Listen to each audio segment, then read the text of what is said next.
Depuis peu, vous vous êtes familiarisé avec l'Iran suite aux informations que vous avez notamment vues sur les réseaux sociaux par rapport à la situation et la misère du peuple iranien, maltraité, torturé et tué par son propre gouvernement. L'Iran n'a pas toujours été aussi misérable, non.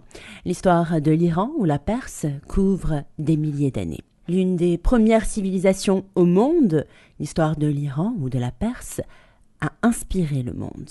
Qu'il s'agisse de Zoroastre, fondateur de la première philosophie monothéiste, donnant pour enseignement parmi ses 7 piliers la bonne parole, la bonne pensée et la bonne action, qu'il s'agisse du cylindre de Cyrus, considéré comme première charte des droits de l'homme, ou bien qu'il s'agisse des femmes qui avaient une place équivalente aux hommes dans l'Antiquité perse, ou bien qu'il s'agisse de ces poètes de Rumi à Hafez et Saadi, qui aujourd'hui encore inspire nos artistes.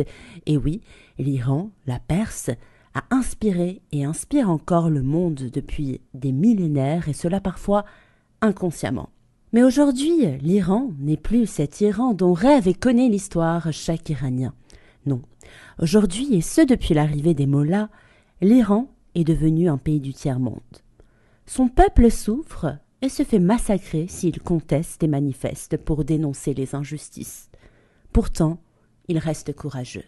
Nos chaînes d'information préfèrent aborder et parler de sujets futiles et polémiques, mais pourtant, ils connaissent les vrais sujets.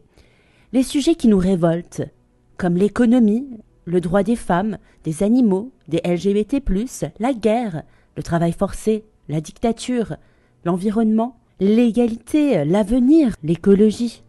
L'Iran, c'est un tout en un de toutes ces révoltes. Les habitants de ce pays ne demandent qu'une chose: vivre en sécurité, en liberté, en démocratie. Ne pas être révolté, indigné, rester indifférent, est-ce vraiment raisonnable? Alors ne fermons pas les yeux, ne restons pas silencieux, arrêtons l'hypocrisie et faisons régner la paix en étant solidaires dans l'espoir d'un monde juste.